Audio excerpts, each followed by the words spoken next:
2000 మొదటి ఆదివారం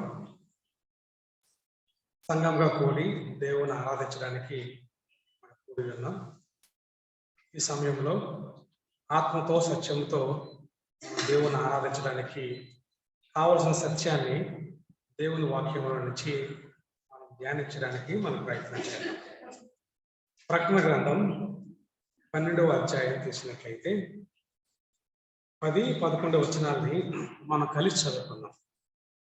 ప్రకటన గ్రంథం 12వ అధ్యాయం 10-11 వచనాల్ని మనందరం కలిసి చదువుకుందాం.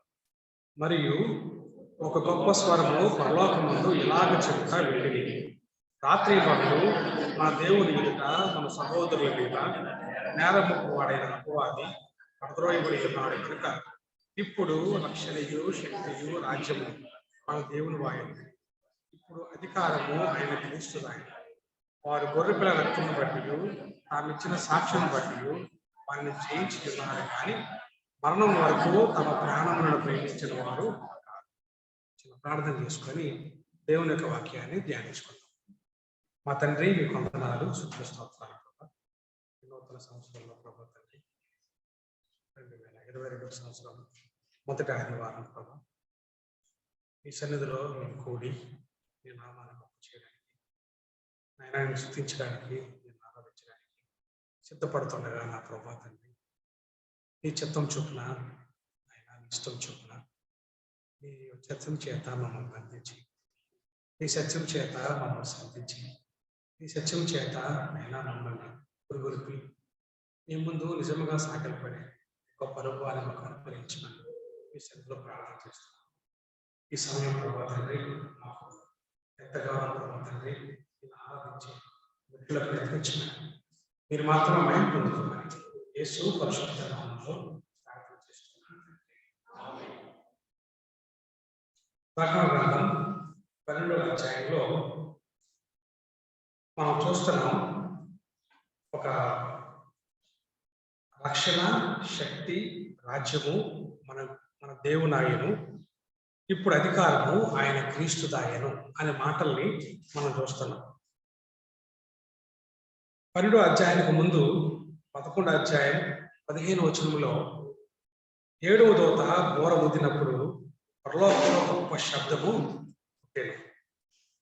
ఏంట శబ్దాలంటే ఏదో ఒక సెలబ్రేషన్ జరుగుతున్నట్లుగా, ఏదో ఒక పెద్ద విజయోత్సవం జరుగుతున్నట్టుగా చాలా పెద్ద శబ్దాలు వినిపిస్తాయి పరలోకంలో.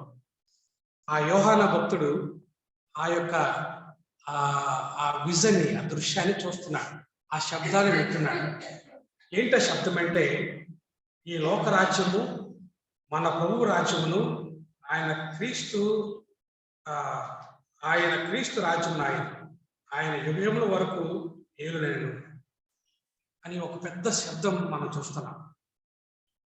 సో రెండోదిగా మనం చూసినట్లయితే ఆ 16వ వచనంలో ఒక ఆరాధన మనం చూస్తున్నాం.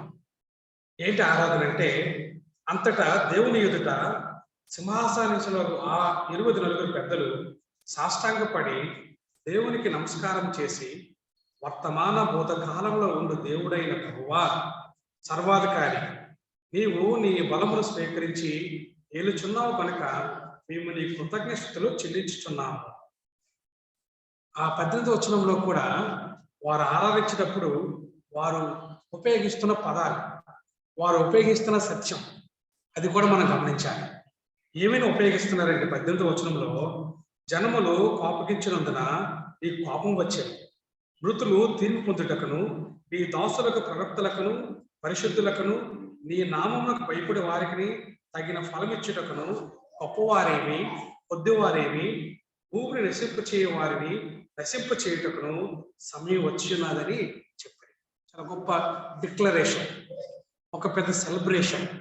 ఎప్పుడంటే 7వ దూత బోర ఊదినప్పుడు పరలోకంలో మనకు కనిపిస్తున్న ఒక గొప్ప దృశ్యం.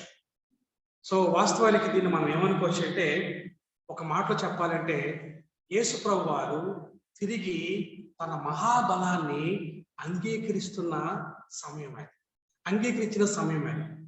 సో యేసు ప్రభు వారు తన బలాన్ని ఆయన తిరిగి అంగీకరించారు కదా. అదే మాట చెప్తున్నారు చూడండి, 16వ వచనంలో ఆ మాటలు 17వ వచనంలో ఆ మాటలు ఉన్నాయి. ఏమున్నాయంటే, వర్తమాన భూత కాలంలో ఉండు దేవుడివైన ప్రభువా సర్వాధికారి, నీవు నీ మహాబలమును స్వీకరించి ఏలుచున్నావు అన్నాడు. తిరిగి యేసు ప్రభువారు తన మహాబలాన్ని తను స్వీకరించి ఏలడానికి సిద్ధపడుతున్నప్పుడు ఆ రోజు లేదంటే ఆ దృశ్యంలో ఆయనకు ఒక గొప్ప ఆరాధన జరుగుతుంది. సో ఏమని ఆరాధిస్తున్నారంటే, చాలా మంది నీ నామానికి భయపడే వారికి తగిన ఫలం ఇవ్వడానికి, ఎవరైతే భూమి నశింపు చేయాలని చూశారో రైట్ వారు నశింపు చేయడానికి సమయం వచ్చింది, నువ్వు పరిపాలించడం మొదలు పెట్టావు, ఈ మహాబలాన్ని మరలా స్వీకరించావు అని ఆ మహాబల స్వీకరణ మహోత్సవం కార్యక్రమాల్లో ఆ దేవునికి ఏం జరుగుతుందంటే ఆరాధన జరుగుతుంది. ఆ సందర్భంలోనే రాసిన ఆ 12వ అధ్యాయం కదా. ఈ మాటలు మనం చెప్తున్నప్పుడు మనకి కొన్ని మాటలు మనకు అర్థం అవ్వాలి. సో యెషయా గ్రంథంలో 9వ అధ్యాయము 6వ వచనంలో దేవుడు యేసు ప్రభువుని గురించి ఇలా బయలుపరిచాడు. 9వ అధ్యాయము 6వ వచనంలో ఏమైనా బయలుపరిచాడంటే, ఆయన బలవంతుడైన దేవుడిగా ఆయన బయలుపరిచాడు. చూడండి ఒకసారి 9వ అధ్యాయం 6వ వచనంలో ఏమని రాయబడిందంటే, యాలిననగా మనకు శిశువు పుట్టెను, మన కుమారుడు అనుగ్రహించబడెను, ఆయన భుజం మీద రాజభారం ఉండెను, ఆశ్చర్యకరుడు, ఆలోచనకర్త, బలవంతుడైన దేవుడు, నిత్యుడగు తండ్రి, సమాధానకర్తయగు అధిపతి. సో సమాధానకర్త అధిపతి అక్కడ బలవంతుడైన దేవుడిగా యెషయా 9వ అధ్యాయంలో ఆయన్ని చూపించాడు, ఆయన ప్రవచించాడు. రాబోతున్న రాజు ఎటువంటి వాడంటే ఆయన బలవంతుడైన దేవుడు అని చూపిస్తూ 53వ అధ్యాయం వచ్చేసరికి ఆ 7వ వచనంలో ఆ బలవంతుడైన దేవుణ్ణి ఆయన ఎలా చూపిస్తున్నాడంటే, చదువుతారా? 53వ అధ్యాయం యెషయా గ్రంథం. అతడు దౌర్జన్యము నుండెను, బాధింపబడినను, ఆయన నోరు తెరవలేదు, వదకు తేపడు గొర్రె పిల్లయు, బొచ్చు కత్తిరించవాని ఎదుట గొర్రెయు మౌనముగా ఉండినట్లు అతడు నోరు తెరవలేదు. 8వ వచనం కూడా, అన్యాయపు తీర్పు పొందిన వాడై అతడు కొనిపోబడెను, అతడు నా జనుల అతిక్రమణను బట్టి మొత్తబడిన కదా, సజీవుల భూమిలో నుండి అతడు కొట్టివేయబడెను, అయినను అతని తరము వారిలో ఈ సంగతి ఆలోచించిన వారెవరు. 9వ వచనం కూడా, అతడు మరణమైనప్పుడు భక్తిహీనులతో అతనికి సమాధి నియమింపబడెను, ధనవంతుని యొద్ద అతడు ఉంచబడెను, నిశ్చయముగా అతడు అన్యాయం ఏమిటో చేయలేదు, అతని నోట ఏ కపటమును. సో యెషయా 9వ అధ్యాయానికి వచ్చేసరికి ఆ ప్రారంభంలో ఈ ఏలుతున్న రాజు బలవంతుడైన దేవుడు అని ప్రకటించి 53వ అధ్యాయానికి వచ్చేసరికి ఈ బలవంతుడైన దేవుడు తన బలము లేని వాడగా, సో మౌనముగా ఆ బాధలు భరిస్తూ ఆయన ఒక్క మాట కూడా మాట్లాడకుండా, సో ఆ విధంగా తను తాను ఆ దృశ్యం కనిపిస్తున్నాడు. ఆ దృశ్యాన్ని చూపించాడు ఆయన యెషయా. సో ఎందుకు ఆయన తన బలాన్ని, తన మహాబలాన్ని విడిచిపెట్టి భూమి మీదకి వచ్చిన సంగతి మనకందరికీ బాగా తెలిసిన విషయమే కదా. సో ఫిలిప్పీయులకు రాసిన పత్రికలో 2వ అధ్యాయంలో ఏముడు రాయబడి దీని గురించి, ఈయన దేవునితో సమానుడు, కానీ ఆ భాగ్యాన్ని ఏం చేశాడైనా విడిచిపెట్టి రిక్తుడిగా దాసుని స్వభావం ఎత్తి, సో మరణమైనంతగా శ్రమపడి ఆయన భూమి మీద ఆయన ఉండవలసి వచ్చింది, ఆయన బ్రతకవలసి వచ్చింది. సో ఎందుకు బ్రతకవలసి వచ్చిందో మనకందరూ కూడా బాగానే తెలుసు కదా. ఆ సంఘటన మనం గుర్తిస్తున్నప్పుడు, ఆయన సిలువ మరణం పొందినప్పుడు, ఆయన తిరిగి సమాధి చేయబడినప్పుడు, సమాధి తిరిగి లేచినప్పుడు ఆయనకి కలిగిన అధికారం కూడా మనకి తెలుసు. కానీ ఆ విషయాల్ని యోహాను భక్తుడికి ఆ దర్శనమందు దేవుడు చూపిస్తున్న సందర్భంలో రాయబడిన ఈ గొప్ప ఆరాధన సంబంధమైన దృశ్యం. యేసు ప్రభువుని ఆరాధిస్తున్న గొప్ప దృశ్యం. సో ఈ యొక్క దృశ్యంలో, ఈ యొక్క ఆరాధనలో ఎక్కువగా మేలు పొందింది, ఎక్కువగా క్షేమం పొందింది ఎవరంటే మనమే. ఆ మాటలు ఎవరి కొరకు రాయబడ్డాయంటే ఆ రాజు యొక్క ఆ శక్తి, ఆ రాజు యొక్క రక్షణ, ఆ రాజు యొక్క రాజ్యము ఎవరికి క్షేమాన్ని తీసుకొచ్చాయంటే మనకే ఆ క్షేమాన్ని తీసుకొచ్చాయి. అందుకే ఆ మాట రాయబడి ఉంది ఏంటని, ఓకే, రక్షణ, శక్తి, రాజ్యము ఆయనదాయను, రాజ్యము ఆయన క్రీస్తుడు ఆయను. సో ఆ ఆరాధనల అంశాలన్నీ కూడా మనకు సంబంధించినవే. కాబట్టి మనము కూడా వారితో కలిసి ఆరాధించడానికి, ఆ సత్యాన్ని మనం తీసుకొని ఆరాధించడానికి మనం ప్రయత్నం చేద్దాం. ప్రకటన గ్రంథం 12వ అధ్యాయంలో రైట్ ఎప్పుడైతే ఈ మాటలు చెప్పబడ్డాయో, ఏ మాటలు అంటే రక్షణ, శక్తి, రాజ్యము ఆయనదాయను, రాజ్యము క్రీస్తుదాయన మాటలు చెప్తున్నప్పుడు, సో ఆ రోజు యోహాన భక్తుడికి దేవుడు ఏం చూపిస్తున్నాడంటే అసలు ఇది ఎందుకు మహోత్సవం జరుగుతుంది, ఇది ఎందుకు దేవుడు యేసుని ఆరాధిస్తున్నారు, దీని వెనకాతల కథ ఏంటి తెలుసా, దీని వెనకాతల బ్యాక్గ్రౌండ్ ఏంటి తెలుసా, దీని వెనకాతల చారిత్రాత్మక సత్యం ఏంటి మీకు తెలుసా అని చెప్పి ఆ 12వ అధ్యాయంలో ఆ యోహాన భక్తుడికి దేవుడు ఏం చేస్తున్నాడంటే ఆ యొక్క దృశ్యాన్ని, అంటే జరిగిపోయిన దృశ్యాన్ని, ఎందుకు రక్షణ, శక్తి, రాజ్యము, దాన్ని బట్టి ఆ గుర్ర పిల్లని ఎందుకు ఆరాధిస్తున్నారంటే దీని వెనకాతల చాలా పెద్ద బ్యాక్గ్రౌండే జరిగిపోయింది, చాలా సంవత్సరాల చరిత్రయే జరిగిపోయింది. ఓకే, దీని ప్రాముఖ్యత మనకు అర్థం కావాలంటే జరిగిపోయిన చరిత్ర ఏంటో మనకు అర్థం కావాలి. జరిగిపోయిన చరిత్రలో ఓకే ఆ యొక్క దేవుడు పడుతున్న వేదన, ఆ దేవుని యొక్క తలంపుల విషయంలో ఆయన జరిగిస్తున్న విధానం మనకు అర్థమైనట్లయితే ఆ యొక్క 12వ అధ్యాయము ఆ 10వ వచనంలో ఆ మాటలు మనకి స్పష్టంగా అర్థమవుతాయి. మనం అన్వయించుకోవడానికి, ఆ సత్యాన్ని బట్టి దేవుని ఆరాధించడానికి మనం ఎంతగా పురికల్పబడుతున్నాం. ఆ 12వ అధ్యాయంలో మనం చూసినట్లయితే ప్రకటన గ్రంథం 12వ అధ్యాయంలో సుమారుగా 17 వచనాలు ఉన్నాయి కదా. ఈ 17 వచనాల్లో చరిత్ర ఎక్కడి నుంచి ఎక్కడి వరకు తెలుసా? ఓకే, చరిత్ర చూసినట్లయితే యాకోబు కట్టబడిన రాజ్యంగా కట్టబడిన అప్పటి నుంచి కూడా, తర్వాత ఆ యొక్క యుద్ధం జరిగినప్పుడు 16వ అధ్యాయంలో ఒక యుద్ధం పేరు రాయబడి ఉంది కదా మనకి, అదేంటంటే హర్ మెగ్దోనోన్ అనే యుద్ధం జరగడానికి ముందు వరకు కావలసిన చరిత్ర అంతా కూడా ఆ 12వ అధ్యాయంలో రాయబడి ఉంది. ఈ మాట ఎందుకు చెప్పాల్సి వచ్చిందంటే రక్షణ, శక్తి, రాజ్యము దేవుని అయినప్పుడు దాంట్లో ఉన్న ప్రాముఖ్యత ఏంటి, అసలు అంతగా ఆ ప్రజలు ఆర్భాటించడానికి, పరలోకంలో అంతగా ఆయన ఆరాధించడానికి, అంతగా ఆయన సాగిలపడడానికి ఆ 3 యొక్క ప్రాముఖ్యత ఏమిటో మనకు అర్థం కావాలంటే ఈ చరిత్ర అంతా మనకు అర్థం కావాలి. ఈ చరిత్ర అర్థం కాకపోతే యోహాన భక్తుడు సాగిలపడలేడు, ఆయనకు అర్థం కాలేదు. అందుకే దేవుడు ఏం చేశాడంటే ఆ యాకోబుని ఒక రాజ్యముగా, ఆ 12 గోత్రాలు కలిపి ఒక ఇజ్రాయేల్ రాజ్యంగా కట్టిన దగ్గర నుంచి ఓకే హర్ అమెద్గాని యుద్ధము జరగక మునుపు వరకు కూడా, అంటే 7వ దూత తన 7వ పాత్రని ఆ ఆశ్రమంలో కుమ్మరించక మునుపు, కుమ్మరించిన తర్వాత 7వ పాత్ర కుమ్మరించక మునుపు 6వ పాత్ర కుమ్మరించిన తర్వాత జరిగిన సంఘటనలన్నీ కూడా ఈ 12వ గ్రంథంలో 12వ అధ్యాయంలో లిఖించబడ్డాయి. చాలా బ్రీఫ్ గా, చాలా క్లుప్తంగా ఆ చరిత్ర అంతా కూడా ఈ 17 అధ్యాయంలో దేవుడు యోహానికి చూపించుకొని వచ్చాడు. ఆ విషయాలు మనకు అర్థమైతే తప్ప 12వ అధ్యాయం 10వ వచనాన్ని బట్టి మన దేవుని గొప్ప చేయలేము, మన దేవుణ్ణి మనం ఆరాధించలేము. ఏంటంటే చూడండి ఒకసారి ఈ యొక్క బ్యాక్గ్రౌండ్ మనం ఆలోచించిన తర్వాత ఆ రక్షణ ఏంటో, ఆ శక్తి ఏంటో, ఆ యొక్క రాజ్యం ఏంటో, ఆ యొక్క అధికారం ఏంటో మనం గుర్తెరగాలి. మనం ఆ సత్యాన్ని మనం అర్థం చేసుకుంటాం. కాబట్టి 12వ అధ్యాయంలో మనం చూసినట్లయితే 1 నుంచి 6 వచనాలు ఒక భాగంగా చేశాడు ఆయన. 7 నుంచి 12 వచనాలు మరొక భాగం అవుతుంది.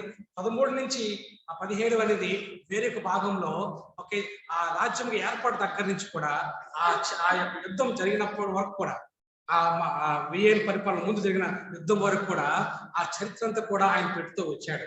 ఏంటంటే ఆ 12వ అధ్యాయంలో ఇలా ఉంది, చదువుతున్నాను. అప్పుడు పరలోకమందు ఒక సూచన కనబడింది. అదేదనగా సూర్యుని ధరించుకునే స్త్రీ, ఆమె పాదముల కింద చంద్రుడును, శిరస్సు మీద 12 నక్షత్రముల కిరీటం నుండి ఆమె గర్భిణి అయి ప్రసవ వేదన పడుచు ఆ నొప్పులకు కేకలు వేయుచుండెను కదా. ఆ స్త్రీ ఇజ్రాయేల్ రాజ్యానికి సూచనగా ఉంది. మనకు తెలుసు కదా. ఓకే, యాకోబు కుమారుడు యోసేపుకి ఏమొస్తుందో కళ వస్తుంది కదా. అందులో రైట్ ఆ తల్లిదండ్రులు అన్నదమ్ములు ఆయన ముందు సాగిలు పడుతున్నట్టుగా రైట్ మనకు కనిపిస్తుంటారు. కాబట్టి ఈ స్త్రీ ఎవరంటే ఇజ్రాయేల్ రాజ్యంగా ఆయన పిలువబడింది. సో ఇజ్రాయేల్ రాజ్యాలు చాలా ప్రసవేదన పడ్డాయి. మీకు తెలుసా, యేసు ప్రభు ఆ ఇజ్రాయేల్ దేశం నుంచి లేదా ఇజ్రాయేల్ ప్రజల నుంచి వస్తాడు అనే విషయం అర్థమైనప్పటి నుంచి కూడా సాతానుడు ఏం చేశాడంటే ఇజ్రాయేల్ ప్రజల్ని ఎంత హింస పెట్టాలో అంత హింస పెట్టాడు. ఎంత వాళ్ళకి శ్రమ గురి చేయాలో అంత శ్రమ గురి చేశాడు. ఎలా గురి చేశాడో కూడా బైబిల్ గ్రంథం రాయబడి ఉంది. ఆ యొక్క 3వ వచనంలో ఇలా ఉంది. ఎలా శ్రమ గురి చేశాడో మనకు అర్థం కావాలి. ఎందుకంటే ఇజ్రాయేల్ నుంచే ఈ లోకాన్ని ఏలబోవు రాజు పుడతాడు, ఇజ్రాయేల్ నుంచే లోక రక్షణ ఉద్భవిస్తాడు అనే విషయాన్ని తెలుసుకున్న సాతానుడు ఇజ్రాయేల్ రాజ్యం లేకుండా చేయడానికి చాలా ప్రయత్నాలు చేశాడు. ఆయన ఎలా ప్రయత్నాలు చేశాడనే విషయాన్ని బైబిల్లో చాలా స్పష్టంగా వివరించుకుంటూ వచ్చాడు. యోహాను భక్తుడికి సత్యాన్ని చూపిస్తున్నాడు దేవుడు. ఏంటి సత్యం అంటే చూడండి, 3వ వచనంలో ఇలా ఉంది. అంతటా పరలోకమందు ఇంకొక సూచన కనబడిను. ఇదిగో ఎర్రని మహాఘట సర్పము, దానికి 7 తలలను 10 కొమ్ములు ఉండేను, దాని తలల మీద 7 కిరీటములు ఉండేను. ఓకే, సో మన ప్రకటన గ్రంథం 17 అధ్యాయం వెళ్ళినట్లయితే దీని వివరణ మరి ఎక్కువగా ఉంటుంది అక్కడ. ఓకే, ఏంటి వివరణ అంటే ఈ భూమి మీద ఆ సాతానుడు ఇజ్రాయేల్ ప్రజల్ని, దేవుని ప్రజల్ని హింసించడానికి 7 ప్రభుత్వాలని ఆయన ఎన్నుకున్నాడు. 7 రాజ్యాలు ఎన్నుకున్నాడు. అవి ప్రపంచమంతా పరిపాలించే 7 గొప్ప రాజ్యాలు, 7 గొప్ప ప్రభుత్వాలు. అవి ఏంటో ప్రభుత్వాలంటే మొట్టమొదటిగా మనకి గుర్తుకొచ్చేది ఐగుప్తి కదా. మనకు తెలుసు ఇజ్రాయేల్ ప్రజల్ని వెట్టి చాకరీ చేయించి ఎలా ఇబ్బంది పడ్డారనే విషయము మనకు బాగా తెలుసు. వీళ్ళు విడిపించడానికి దేవుడు ఎన్ని అద్భుత కార్యాలు చేశాడో మనకి బాగా తెలుసు కదా. ఎప్పుడైతే సాతానుడికి అర్థమైందో ఇజ్రాయేల్ ని ఆ రాజు పుట్టకుండా ఆ ప్రసవ వేదన నొప్పులు పుట్టక మునుపు వచ్చే నొప్పుల్ని ఇజ్రాయేల్ రాజ్యం అనేది భరించవలసి వచ్చేది. ఎందుకంటే ఆయన వెట్టి చాకరీ చేయించి ఆ వెట్టి చాకరీలు వాళ్ళు ఉంచాడు. ఆయన వాళ్ళు విడిపించడం అనేది చాలా కష్టమైంది. అయితే దేవుడు తన బాహు చేత, తన బలమైన బాహు చేత వారిని విడిపించిన విధానం మనకు తెలుసు. ఆ ప్రసవ వేదన నుంచి కాపాడే విధానం మనకు బాగా తెలుసు. రెండవది మనకి తెలుసు ఏంటంటే అది మనకి అసురుల రాజ్యం కదా. యోధా రాజ్యం, ఇజ్రాయేల్ రాజ్యం రెండుగా విడిపోయింది. ఉత్తర రాజ్యం, దక్షిణ రాజ్యం విడిపోయింది. ఒకరు యోరోబాం పరిపాలిస్తున్నారు, ఇంకొకరు రెహబాం పరిపాలిస్తున్నాడు. యోధా రెహబాము ఇజ్రాయేల్ రాజ్యాన్ని యోరోబాం పరిపాలిస్తున్నాడు. రెండుగా విడిపోయినప్పుడు అసురు రాజులు ఆ రోజుల్లో అసిరియన్స్ వాళ్ళు పరిపాలిస్తున్నారు. వాళ్ళ అండర్లో ఆ యోధా ఆ యొక్క ఇజ్రాయేల్ రాజ్యం, ఉత్తర రాజ్యం అనేది ముందుకు వెళ్ళిపోయినప్పుడు వాళ్ళు పెట్టిన శ్రమ ఎంత అంత కాదు. ఇజ్రాయేల్ వాళ్ళు చంపేసి రోడ్డు మీద పడిస్తే, వాళ్ళ శవాన్ని పూటిస్తే వాళ్ళ మీద వారు చాలా కఠినంగా వ్యవహరించేవారు. సో అంతగా ఆ ఇజ్రాయేల్ దేశాన్ని అసురుల ద్వారా సాతానుడు వాళ్ళని బాధించాడు. ఆ ప్రసవ వేదన ఇజ్రాయేల్ దేశం పడింది. సో మూడోదిగా మనం చూసినట్లయితే బబులోను దేశం, మిగిలిన ఆ యోధ రాజ్యం కూడా ఆయన ఏం చేశాడంటే ఎవరికి అప్పు చెప్పాడైనా బబులోనులకు వెళ్ళిపోయారు. వాళ్ళు కూడా సో వారిని హింసించడం మొదలు పెట్టారు, వారు పరిపాలించడం మొదలు పెట్టారు. ఆ 3 రాజ్యాలు అయిపోయాయి. 4వ రాజ్యము ఓకే మాధవ్ ఆ పారసికుల రాజ్యం వచ్చింది. ఆ పారసికుల రాజ్యంలో కూడా వారు ఇంకా ఆ విధంగానే ఉన్నారు. ఆ తర్వాత మనకి ఏ రాజ్యం వచ్చిందో తెలుసు, గ్రీకుల రాజ్యం వచ్చేది. గ్రీకుల రాజ్యంలో కూడా ఆలయం అనేది చాలా పాడైపోయింది. అది మనకి తర్వాత చరిత్ర గ్రంథాలు చూసినట్లయితే అందులో మనకు అర్థం అవుతాయి. తర్వాత మనం చూసినట్లయితే రోమా ప్రభుత్వం వచ్చింది. రోమా ప్రభుత్వంలో ఎలాగ యూదులు హింసించబడ్డారో అది మనకి బాగా విదితమే కదా. మనకి ఏ వచ్చాయంటే మొదటిగా ఆ మొదటి రాజ్యం పేరు ఏంటంటే అది ఐగుప్తు రాజ్యం. 2వ రాజ్యం పేరేంటంటే అది మనకి అషూర్ రాజ్యం. 3వ రాజ్యం పేరేంటే బాబిలోనియలు. 4వ రాజ్యం పేరేంటంటే ఒక మాదీయ పారసికులు. 5వ రాజ్యం పేరేంటంటే గ్రీకులు. ఓకే 6వ రాజ్యం పేరేంటంటే రోమేలు. ఓకే 10వ రాజ్యంలో ఏముందంటే ఇప్పటికీ 5 వచ్చారు, 6వాడు ఉన్నాడు, ఇంక 7వాడు రావాలి అని దేవుడు వాక్యం స్పష్టంగా వివరిస్తున్నాడు. సో సాతానుడు ఏం చేశాడంటే ఈ ప్రభుత్వాలను ఆధారం చేసుకొని ఓకే దేవుని ప్రజలు హింసించడం అనేది మొదలు పెట్టాడు. ఆ విషయం చెప్తున్నాడు. ఎందుకంటే రక్షణ, శక్తి, రాజ్యము ఆయనది ఎందుకు అయ్యవలసి వచ్చింది? అందరూ ఏం ఆనందం ఉంది, అందులో మనకి ఏం సంతోషం ఉంది? అరే ఆయన ముందు విరిగిపోవడానికి, ఆయన ముందు సాగిలపడడానికి ఏ సత్యం మనకు దొరుకుతుందంటే మనకి చారిత్రాత్మకమైన ఆ బ్యాక్గ్రౌండ్ మనకి చాలా అవసరం. కాబట్టి ఆయన చూపించాడు. ఎవరో తెలుసా ఈ సాతాను అని ఆ 4వ వచనంలో ఆయన చెప్తుంటాడు. దాని తోక ఆకాశంలో 3 భాగం పీల్చి వాటి భూమి మీద పడవేసను. కన్నయ్య ఉన్న స్త్రీ కనగానే ఆమె శిశులు మృంగివేయవలని ఆ ఘటసర్పము స్త్రీ ఎదుట నిల్చుండెను అన్నాడు కదా. ఆ ఆకాశం నుంచి ఆయన కిందకి తోయబడ్డాడు. ఆయన తనతో పాటుగా ఆ దూతల సమూహాన్ని ఎవరైతే మాట వింటారో వాళ్ళు కూడా పట్టుకొచ్చాడు. భూమి మీద పట్టుకొచ్చిన తర్వాత దేనికి ఎదురు చూస్తున్నాడంటే ఎప్పుడు ఇజ్రాయేల్ రాజు పుడతాడో, ఎప్పుడు రక్షకుడు పుడతాడో, పుట్టిన వెంటనే తీసుకువెళ్ళిపోవాలని చెప్పి అతన్ని ఏ రకంగా అయినా సరే తీసుకువెళ్ళాలని చెప్పి చాలా ప్రణాళికలు వేశాడు ఆయన.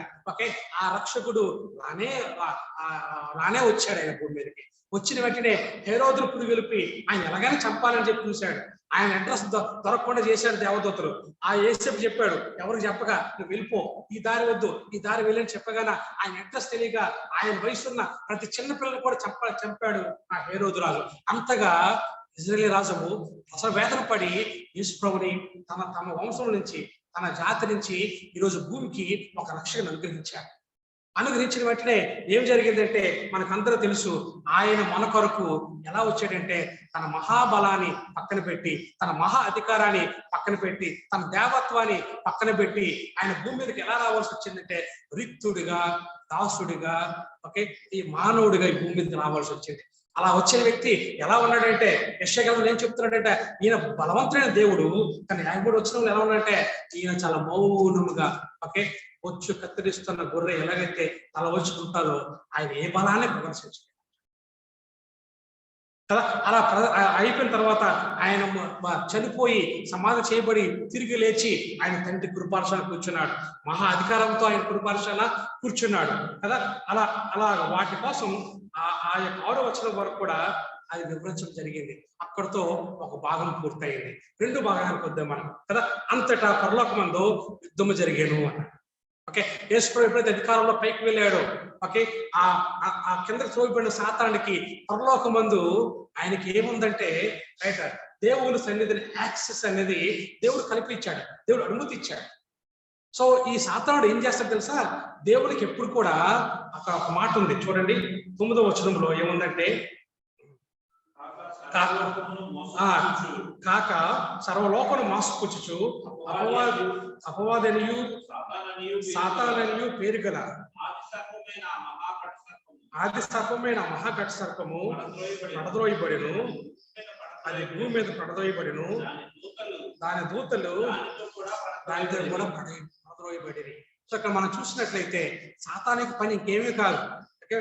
ఎవరైతే నీతిగా, ఎవరైతే దేవుని కోసం జీవిస్తుంటారో సో వారి మీద చాడీలు చెప్పడానికి, వారి మీద నిందలు మోపడానికి, నేరం మోపడానికి ఎక్కడికి వెళ్తాడంటే దేవుని సన్నిధికి వెళ్తాడు. ఈ విషయం మనకి బాగా తెలుసు కదా. యోబు గ్రంథం తీసినట్లయితే ఒకే యోబు మీద ఎటువంటి నేరం మోపుతున్నాడో మనకు తెలియదా చెప్పు? మనం చదువుకున్నాం కూడా. ఏమో నేరం మోపుతున్నాడు అంటే యోబు గ్రంథం 1వ అధ్యాయంలో మనం చూసినట్లయితే 6వ వచనం నుంచి నేను చదువుతున్నా. ఎందుకు రక్షణ, శక్తి, రాజ్యము దేవునిదాయను, అధికారము క్రీస్తుదాయను అనే మాటల్లో మనం ఆనందించి, సంతోషించి, ఆర్భాటముగా ఎందుకు దేవుని ఆరాధించాలి అనడానికి కావలసిన చారిత్రాత్మక సత్యం అనేది మనకు రాకపోతే మన యొక్క ఆత్మలో మనం మన ఆత్మలో మనం ఏం చేస్తామంటే విరిగిపోము. మనకు సరైన ఆరాధన మన నోటి నుంచి రాదు. ఈ మాటల యొక్క ఆ యొక్క భారం ఏంటో మనకు అర్థం కాదు. అందుకే ఈ విషయాల్ని యోహాను భక్తుడు దేవుడు చూపిస్తున్నాడు. చూడండి ఒకసారి యోబు గ్రంథం 1వ అధ్యాయం 6వ వచనం నుంచి కొన్ని మాటలు ఉన్నాయి.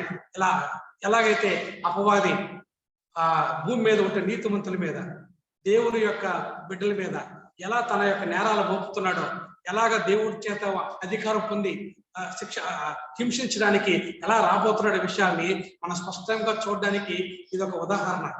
చూడండి 6వ వచనం అంటారు, దేవదూతలు యెహోవా సన్నిధిని నిలుచుటకై వచ్చిన దినము ఒకటి ప్రదర్శించను. ఆ దినమున అపవాద యోగు వారితో కలిసి వచ్చాను. యెహోవా నువ్వు ఎక్కడుండి వచ్చితవని వాడిని అడగగా, అపవాది భూమి మీద ఇటు అటు తిరుగులాడుచు అందులో సంచరించచ్చు వచ్చితనని యెహోవాకు ప్రత్యుత్తరం ఇచ్చాను.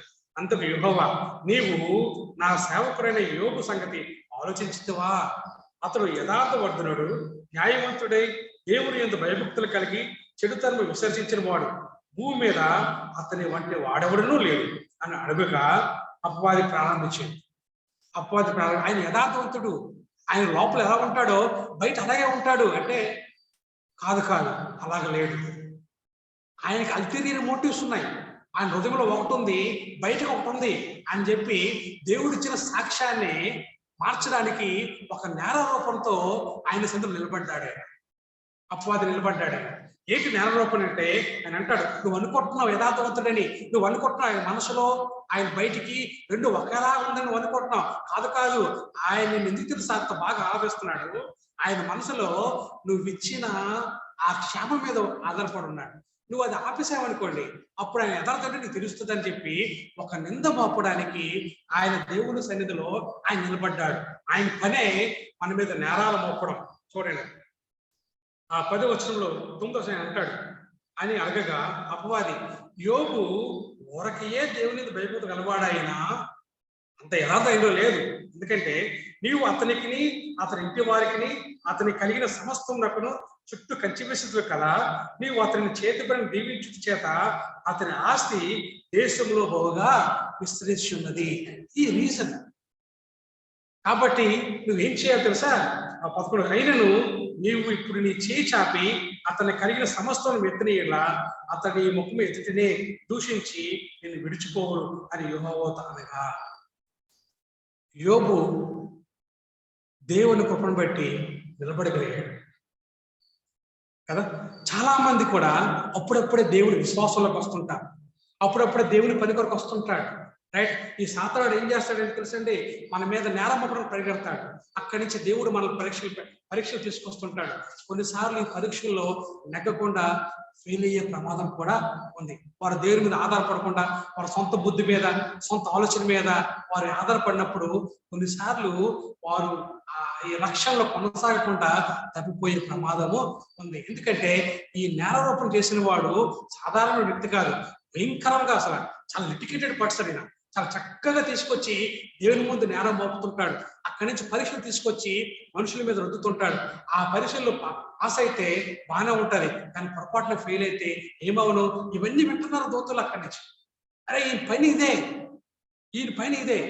ఎవరైతే దేవుని నమ్ముతారో, రక్షణ పొందుతారో వారిలో రకరకాల భ్రమలు కలిగిస్తాడు. వాళ్ళ మీద దేవునికి వచ్చి నేరారోపణ చేస్తూ ఉంటాడు.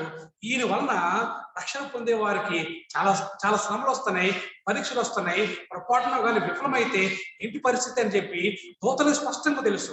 ఈ సాతాను యొక్క నేచర్, ఈ సాతాను యొక్క స్వభావం అనేది వారికి స్పష్టంగా అర్థమవుతున్నప్పుడు ఈ సాతాను బట్టి వారు చాలా బాధపడ్డాడు. చాలాసార్లు సాతానుడు అడ్డంగా ఉన్నాడు అనమాట.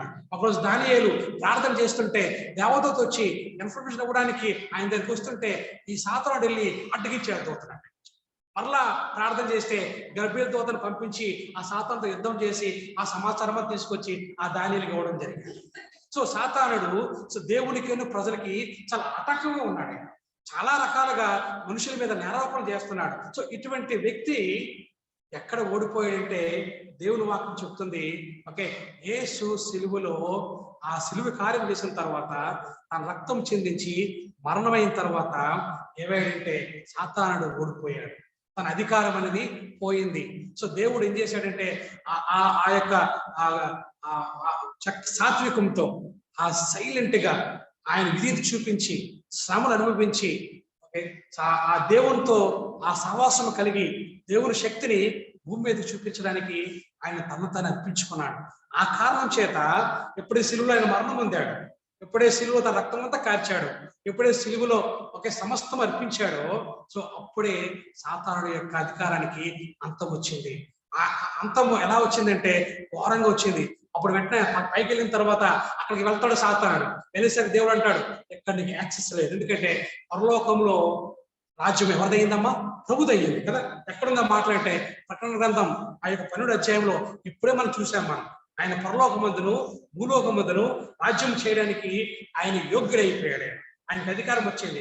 చూడండి, ప్రకటన గ్రంథం 11వ అధ్యాయంలో మనం చూసినట్లయితే ఆ యొక్క 15వ వచనంలో ఉంది, ఈ లోక రాజ్యము మన ప్రభు రాజ్యమును, ఆయన క్రీస్తు రాజ్యము ఆయను అన్నాడు. అంటే పరలోకంలో కూడా ఇటు భూమి మీద కూడా సర్వాధికారం ఎవరికి ఇవ్వబడిందంటే ఇదిగో ఈయనకి ఇవ్వబడింది. కాబట్టి పరలోకంలోకి మన మీద చాడీలు చెప్పడానికి, మన మీద నేరాలు మోపడానికి అక్కడ స్థానం లేకుండా ఏం చేశాడు దేవుడు అండి? ఆయన్ని దూతల్ని కిందకి తోసేశాడు. ఈ సందర్భంలో ఆ దూత ప్రకటిస్తుంది, ఇప్పుడు రైట్ ఆ సాతానుడు కిందకి తోయబడ్డాడు. సో పైన దేవుడు అధికారంతో ఉన్నాడు. ఆ టైంలో భూమి మీద ఉన్నప్పుడు ఎలాగ మనం హింసించారో బాగా తెలుసు. కానీ పరలోకంలో మన మీద నేరం మోపడానికి ఇంకా యాక్సెస్ అనేది మనకి ఇవ్వబడలేదు. ఇక మన పక్షాన ఒక అడ్వకేట్ వచ్చేసాడు. ఓకే, లాయర్ పట్టు ఉన్నాడు అక్కడ. సాతాను వెళ్ళగానే యాక్సెస్ నీకు లేదు, రైట్? ప్రతి దాన్ని కూడా ఆయన టేకప్ చేస్తున్నాడు, టేకప్ చేసి విజ్ఞాపన చేస్తున్నాడు. ఆయన విజ్ఞాపన బట్టి, ఆయన యొక్క మన తరపున వాదిస్తున్న దాన్ని బట్టి ఈ రోజు సాతానుడు పరలోకంలో అడుగుపెట్టే ఆ చాయిస్ ఆయనకి లేకుండా పోయి ఆయన కింద పడదోయబెట్టాడు కదా. చాలా మంది ఆ బైబిల్ పండితుల ప్రకారం ఏమంటారంటే, సంఘం పైకెత్తిన తర్వాత సాతాను యొక్క పరలోకంలో సాతాను యొక్క యాక్సెస్ ఆగిపోయింది అని కొంతమంది చెప్తారు. కొంతమంది ఏమంటారంటే, ఆయన పరలోకి వెళ్ళిపోయిన తర్వాత, తండ్రి కుడిపార్శ్వన కూర్చున్న తర్వాత, ఆ అధికారం పొందిన తర్వాత అప్పటి నుంచి ఆయనకి యాక్సెస్ ఆగిపోయింది అని చెప్తూ వస్తారు. ఏదైనప్పుడు కూడా సత్యం ఒకటే. ఏంటి సత్యం అంటే, మన మీద నేరారోపణ చేస్తున్న ఆ అపవాది ఏమయ్యాడంటే, ఇక దేవుని ముందు కూర్చొని మన మీద నేరారోపణ చేసే ఆ స్థానాన్ని మాత్రం కోల్పోయాడు, ఆయన కింద పడ్డాడు. ఇటువంటి పరిస్థితుల్లో ఓకే, ఆ యొక్క వచనాలు అనేవి ఇప్పుడు మనకి సంతోషాన్ని ఇవ్వాలి. ఆ వచనాలు అనేవి మనకు ఆనందాన్ని ఇవ్వాలి. ఆ వచనాలు అనేవి 24 పెద్దలు ఆరాధించడంతో పాటు మనం కూడా ఆరాధించడానికి ఆ సత్యాన్ని మనకి ఇవ్వాలి, ఆరాధించడానికి పురుగులు మనకి ఇవ్వాలి. ఈ కాంటెక్స్ట్ లో, ఈ సందర్భంలో ఆ వచనం చదివినట్లయితే ఏంటి వచనాలు 10 వచనంలో ఉందన్నమాట. ఏంటంటే చూడండి, మరియు ఒక గొప్ప స్వరం పరలోకమందు ఇలాగ చెప్పిన వ్యక్తిని, రాత్రి పగలు మన దేవుని ఎదుట మన సహోదరుల మీద నేరమొప్పువాడిన అపవాది పడద్రోయబడి ఉన్నాడు కనుక ఇప్పుడు రక్షణయు, శక్తియు, రాజ్యమును మన దేవుని ఆయన, ఇప్పుడు అధికారము ఆయన క్రీస్తుదాయను. వారు గొర్రెపిల్ల రక్తం బట్టి, తాము ఇచ్చిన సాక్ష్యం బట్టి వారిని జయించున్నారు. యేసు ఎప్పుడైతే ఆ సిలువలో సాతాను జయించాడో, ఆ జయము ఎవరిది అంటే బైబిల్ చెప్తుంది, ఆ జయము మనదే. మనం కూడా జయించాం. దేని బట్టి? ఆ గొర్రెపిల్ల రక్తాన్ని బట్టి ఆ సాతానుని మనం జయించాం. మళ్ళా మన రాజ్యాన్ని మనం తీసుకున్నాం. కానీ ఆ జయించేటప్పుడు భూమి మీద ఉన్న మనం మన ప్రాణాలనే మనం అంత గొప్పగా ఇచ్చేవారం కామని బైబిల్ చెప్తాం. చూడు ఏమంటే, కానీ మరణం వరకు తమ ప్రాణంలో ప్రేమించిన వారు కారు. సో అది క్రైస్తవులు అనేవారు వారి ప్రాణం కాకుండా సాతాన్ని ఓడించి జయం పొంది అధికారాన్ని తిరిగి వారు చేజెక్కించుకున్నారు. కాబట్టి అందుకే కొరింథీ రాసిన పత్రికలో ఒక పెద్ద విజయ శబ్దం అనేది మనం చూస్తూ ఉంటాం కదా. మనకు అందరూ తెలుసు, కొరింథీ రాసిన పత్రికలో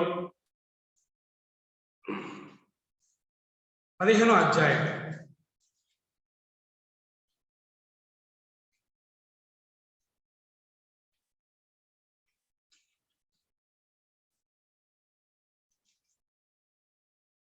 మొదటి అధ్యాయం,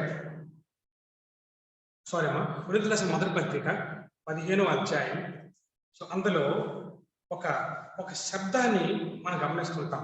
ఏంటి శబ్దం అంటే చూడండి, ఆ యొక్క 54వ వచనంలో, ఈ క్షయమైనది అక్షయతను ధరించుకున్నప్పుడు, ఈ మత్స్యమైనది అమర్త్యతను ధరించుకున్నప్పుడు విజయమందు మరణము మృంగివేయబడను అని రాయబడిన వాక్యము నెరవేరును. 55వ వచనంలో, ఓ మరణమా నీ విజయం ఎక్కడ, ఓ మరణమా నీ మూల ఎక్కడ. సో దేవుడు మరణాన్ని జయించాడు. సో ఆయన మరణము బంధించలేకపోయాడు, దేవుడు ఆయన్ని లేపాడు. కాబట్టి మరణం నుంచి విజయాన్ని ఈరోజు మనందరం కూడా పొందుకున్నాం కదా. అందుకే తిమోతి రాసిన పత్రికలో ఆయన చెప్తున్న ఒక మాట ఏంటంటే, ఆయన ప్రకటిస్తున్న ఒక మాట మనకు అర్థం కావాలి. చూడండి, తిమోతి రాసిన 2వ పత్రిక 1వ అధ్యాయము 11వ వచనంలో, క్షమించండి 10వ వచనంలో ఇలా ఉంది. సో ఆ మాటను బట్టి మన దేవుని ఆరాధించడానికి మనం సిద్ధపడదాం. సో 10వ వచనం ఉంది, అనాథ కాలంలోనే క్రీస్తు యేసునందు మనకు అనుగ్రహించబడినది, క్రీస్తు యేసు మన రక్షకుని ప్రత్యక్షత వలన బయలుపరచబడినదైన తన కృపను బట్టి మనల్ని రక్షించి పరిశుద్ధమైన పిలుపుతో ఆయన మనల్ని పిలిచెను. ఆ క్రీస్తు యేసు మరణమును నిరర్థకము చేసి జీవమును అక్షయతను సువార్త వలన ఆయన వెలుగులోకి తీసుకొచ్చాడు. మరణం అనేది నిరర్థకమైపోయింది, ఉపయోగం లేదు కదా. మనిషి చనిపోతున్నాడు కానీ ఉపయోగం లేదు. యేసుప్రభువుని నమ్మారు, యేసుప్రభువుని విశ్వసించారు, యేసుప్రభువు మీద నమ్మకం పెట్టుకున్నారు, మరణం అయ్యారు. కానీ ఆ మరణం వలన సాతానికి ఉపయోగం, ఎందుకంటే తిరిగి వారు జీవిస్తున్నారు. సో జీవమును అక్షయతను వెలుగులో తీసుకొచ్చాడు. ఇప్పుడు మరణం వలన ఈరోజు మరణానికి చాలా మంది బాధపడుతున్నారు. మరణము పెద్ద ఒక చాలా పెద్ద టాపిక్ అయిపోయింది కదా. కానీ దేవుడు ఎప్పుడైతే యేసుప్రభువు వారు సిలువలో మరణించి సమాధిని గెలిచి తిరిగి లేచాడో ఏం జరిగిందంటే ఈ భూమి మీద మరణిస్తున్న మరణస్తుల యొక్క మరణం అనేది వేస్ట్ అయిపోయింది, ఉపయోగం లేదు సాతానికి అని అంటాడు. ఆయన వెళ్తాడు, మనిషి చనిపోతుంటే నాకేం ప్రయోజనం, మనిషి చనిపోతే మళ్ళీ లెగుస్తాడు, ఆయనతో పాటు కూర్చుంటాడు. ఇప్పుడు నాకు వెళ్తే ఏం పని అంటాడు. ఆ మరణం అనేది నిరర్థకం అయిపోయిందంట కదా. అదే దేవుడిని విశ్వాసం లేని వారు మరణిస్తే సాతాను పండగ చేసుకుంటాడంట. ఏంటని ఈ నా దగ్గరికి వస్తాడు. ఎప్పుడైతే యేసుప్రభువుతో విశ్వాసం ఉంచారో వారు మరణిస్తే సాతాను అంటాడు, వీడి మరణంతో నాకేం పని, ఇంతకుముందు మరణిస్తే భలే ఉండు, యేసుప్రభువు రాకముందు యేసుప్రభువు నమ్మకం ముందు మరణిస్తే భలే పండగ. నాకు ఎందుకు పండగ అంటే నాతో కలిసి నరకంలో ఉంటాడు, అక్కడ అగ్ని ఆగదు, పురుగు చావదు, అది భలే ఉండేది నాకు. ఇప్పుడు యేసుప్రభువు లోకంకి వచ్చాడు, ఆయన మరణించాడు, మరణాన్ని గెలిచాడు, ఆయన పునరుత్థానం అయ్యాడు, అధికారం ఉంది. ఇప్పుడు ఆయన నమ్ముకున్నారు. వీళ్ళు మరణిస్తే నాకే దొరుకుతుంది. వీళ్ళు మరణించిన ఒకటే, మరణించకపోయిన ఒకటే. మరణిస్తే దేవుని దగ్గర ఉంటారు, మరణించకపోయినా వాళ్ళకి మళ్ళీ అక్షయత వస్తుంది. కడబారు మోగగానే ఇలా వెళ్ళిపోతారు, వీళ్ళతో నాకు ఇంకేం పని. అది మరణాన్ని ఆయన ఏం చేశాడంటే నిరర్థకం చేశాడు. ఆయన సిలువలో మరణం అనేది సాతానికి ఉపయోగం లేదు. పాపం వల్ల మరణాన్ని తీసుకొచ్చిన తర్వాత ఎంతో సంతోషించాడు. నాతో కలిసి జీవించే జనాంగం రోజు రోజుకి పెరిగిపోతుందని చెప్పి ఆయన సంతోషించాడు. యేసుప్రభువు రాగానే ఇప్పుడు మరణం అనేది అతనికి యూస్లెస్ ఇన్స్ట్రుమెంట్ అయిపోయింది, ఉపయోగం లేని ఒక పద్ధతి అయిపోయింది. ఆయనే తీసుకొచ్చాడు. ఆయన దీని వలన యేసుప్రభువు వారు నిరర్థకం చేయగానే ఇప్పుడు మరణంతో సాతానికి పని లేకుండా పోయింది. మన మరణము సాతానికి ఏ విధముగానూ సంతోషం. ఎందుకంటే మనం యేసుక్రీస్తులో ఉన్నాము. మరణమా నీ విజయం ఎక్కడ అని యేసుప్రభువు ప్రశ్నిస్తుంటే, ఓకే, ఆ మరణాన్ని నిరర్థకం చేస్తుంటే మనం జయించాం. గొర్రెపిల్ల రక్తాన్ని బట్టి మనం జయించాం. ఈ మాటలు బట్టి మనం దేవుని ముందు ఎలా పడాలంటే సాగిలి పడాలి. మరణమా నీ విజయం ఎక్కడ అనేది మనం కేకలేయాలి. సో మరణము నిరర్థకం అయిపోయింది. ఇప్పుడు సాతానికి దేవుడికి మరణం అనేది ఆయన ఉద్దేశం కాదు, సాతానికే మరణం అనేది ఉద్దేశం. ఇప్పుడు సాతాను యొక్క ఉద్దేశాలు ఏమైపోయాయంటే నీరు కాచేస్తాయి యేసుప్రభువు యొక్క జయోత్సాహంతో. కాబట్టి ఇది ఎరిగిన ఆ దూతలు ఏం చెప్తున్నాయంటే ఇప్పుడు రక్షణ శక్తి రాజ్యము దేవుని దాయను, అధికారము ఆయన క్రీస్తు దాయని అని చెప్పి ప్రకటిస్తున్నప్పుడు అందులో చాలా గొప్ప సెలబ్రేషన్, గొప్ప ఆరాధన కనిపిస్తూ ఉంటారు కదా. అందుకే అంటాడు, ఏంటి రక్షణ మనకు అర్థం కావాలి, ఏంటి బలం, ఆ శక్తి మనకు అర్థం కావాలి. సో ఏంటి ఆ రాజ్యం గొప్పతనం మనకు అర్థం కావాలి. అర్థమైతే తప్ప దేవుని మనం అర్థవంతంగా ఆరాధించలేదు. రోమీయులకు రాసిన పత్రికలో ఒక మాట ఉంటుంది, ఏంటంటే సో రక్షించడంలో దేవుని యొక్క శక్తి అంట ఎలా ఉంటుందో చాలా స్పష్టంగా పౌలు గారు వివరిస్తున్నారు. రండి ఒకసారి మనం చూద్దాం. రోమీయులకు రాసిన పత్రిక 8వ అధ్యాయము నేను చదువుతున్నాను. ఎప్పుడైతే రక్షణ శక్తి రాజ్యము దేవుని దాయనో ఆ శక్తి మన రక్షణ విషయంలో ఎలా పనిచేస్తున్న విషయాలు మనకు అర్థం కావాలి. చూడండి, రోమీయులకు రాసిన పత్రిక 8వ అధ్యాయము 31 నుంచి నేను చదువుతున్నాను. దయచేసి దేవుని వాక్యం ముందు లక్ష్యం ఉంచమని మనం చేస్తున్నాం. 31వ వచనం ఉంది, ఇట్లుండగా ఏమందుము దేవుడు మన పక్షం ఉండగా మనకు విరోధి ఎవడు? తన సొంత కుమారుడు అనుగ్రహించుటకు వెలుగు తీయక మన అందరి కొరకు ఆయన అప్పగించిన వాడు, ఆయనతో పాటు సమస్తము మనకెందుకు అనుగ్రహింపడు అని చెప్తూ 33వ వచనంలో ఏమంటాడంటే దేవుని చేత ఏర్పరిచిన వారి మీద నేరము మోపువాడెవడు? ఎందుకంటే నేరం మోపిన వాడు ఇక లేడు, ఆయనకు విజయం అనేది లేదు. రక్షణ దేవుని సొంతమైంది. ఇప్పుడు మన మీద నేరం మోపువాడు ఎవడు అని చెప్తూ చూడండి ఆయన ఏం మాట్లాడుతున్నాడు. ఆ పౌలు గారు ఏం ఎక్స్ప్లెయిన్ చేస్తున్నాడు. 33 నీతిమంతులకు తీర్పు తీర్చేవాడు దేవుడే, శిక్ష విధించేవాడు ఎవడు? చనిపోయిన క్రీస్తు యేసే. అంతేకాదు మృతుల నుండి లేచిన వాడును, దేవుడి కుడిపార్శ్వన ఉన్నవాడును, మన కొరకు విజ్ఞాపన కూడా చేయవాడు ఆయనే. క్రీస్తు ప్రేమ నుండి మనలను ఎడబాపు వాడేవాడు. శ్రమ అయినను, బాధ అయినను, హింస అయినను, కరువైనను, వస్త్రహీనత అయినను, ఉపద్రవమైనను, ఖడ్గమైనను మనల్ని ఎడబావున ఇందును గూర్చి రాయబడింది ఏమనగా, దీన్ని బట్టి దీనివల్ల మేము వదిలిపబడిన వారు సిద్ధమైన గురులమైన మేము ఎంచబడినను మనల్ని ప్రేమించిన వారి ద్వారా మనం వీటన్నిటిని అత్యధిక విజయము పొందుచున్నాము. కాబట్టి ఆయన శక్తి మన దేని నుంచి దేనికి భయపడేట్లు చేస్తాడు కదా. అని అంటాడు, మనల్ని ఎడబాపువాడు ఎవడు? శ్రమ, బాధ, హింస, కరువ, వస్త్రహీనత, ఉపద్రవమా, ఖడ్గమా, ఎటువంటి భయం వచ్చినా సరే మన మీద నేరం మోపడు లేడు. కాబట్టి యేసు ప్రభువు వారు ఆ రక్షణ విషయంలో తన యొక్క శక్తిని అంతా కూడా ఆయన ఉపయోగిస్తున్నాడు. అది మనకు అర్థం కావాలి. రక్షణ అనేది దేవుని సొంతమైంది, దీని ఎటువంటి ఆటంకం కూడా మనకి లేదు. రెండోది మనం ఆలోచించలైతే, ఆయన ఎంత శక్తి మనకి ఇచ్చాడంటే, ఎంత అధికారం మనకి ఇచ్చాడంటే, చూడండి మత్తయి సువార్త 16వ అధ్యాయంలో కొన్ని మాటలు చూపించి నేను ముగిస్తాను. మత్తయి సువార్త 16వ అధ్యాయంలో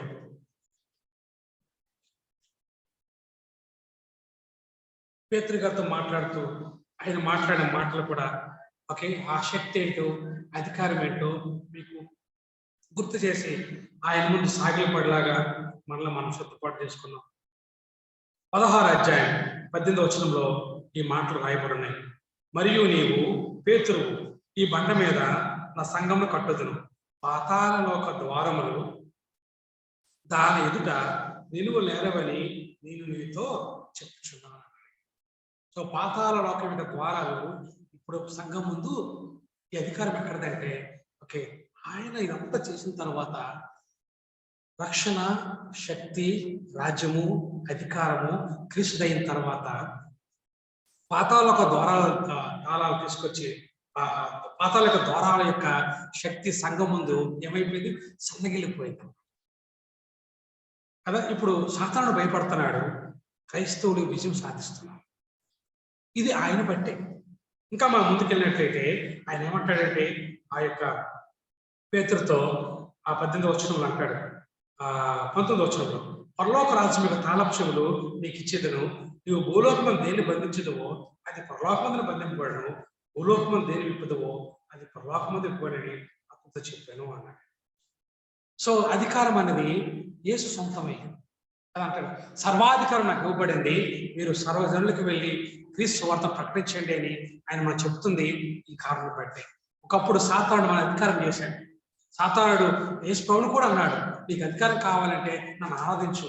ఈ లోకస్తులందరూ కూడా నన్ను ఆరాధించే అధికారం పొందారు, నువ్వు కూడా పొందు అని చెప్పి యేసు ప్రభువును ప్రేరేపించినప్పుడు కూడా సో దేవుడు వాక్యం చేత ఏం చేశాడంటే, ఆ సాతాను నుంచి ఆ సాతాను గద్దించి తన విజయాన్ని కొనసాగించాడు.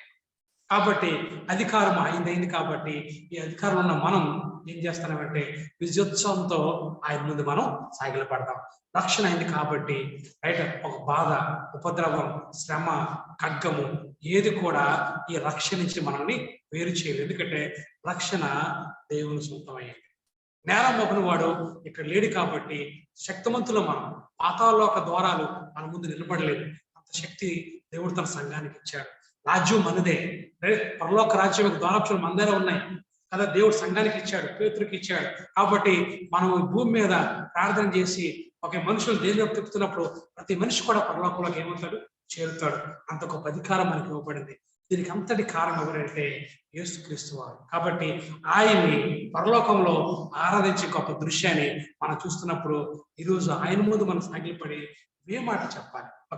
మరణాన్ని జయించడానికి నీ రక్తం నాకు శక్తి అనుగ్రహించావు, రక్షణ కొనసాగించడానికి నీ శక్తి నాకు అనుగ్రహించావు, నీ అధికారం చేత పరలోక రాజ్యం యొక్క తాళాలు నాకు ఇచ్చావు, నీ శక్తి చేత పాతాళ యొక్క ద్వారాలు నా ముందు నిలబడకుండా చేశావు. ఇంత అధికారం ఇవ్వడానికి నన్ను ప్రభా అర్హత లేదు. కాబట్టి నువ్వే మహిమానుడివి, నువ్వే ఆ కృపకి ఆ కృప చూపించడానికి ఐశ్వర్యవంతుడివి, నువ్వు తప్ప ఇంకెవరు లేరు, ఎంత గొప్ప భాగ్యాన్ని నాకు ఇచ్చావు, ఎంత గొప్ప ధన్యత నాకు ఇచ్చావు. కాబట్టి ఈ నూతన సంవత్సరంలో ఈ మొదటి ఆదివారంలో నీ ముందు సాగిల పడుతున్నాను బాబా చెప్పి మనం నోరు విప్పి మాటలు మాట్లాడుతుంటే ఆ రోజు పరలోకం జరుగుతున్న ఆరాధన, ఈరోజు భూమి మీద జరుగుతున్న ఈ ఆరాధన, ఈ రెండు కూడా దేవునికి మహిమ తీసుకొస్తాయని మర్చిపోకుండా మన నోరు విప్పి మన జీవ ఫలాన్ని మన దేవునికి మనం అర్పిద్దాం.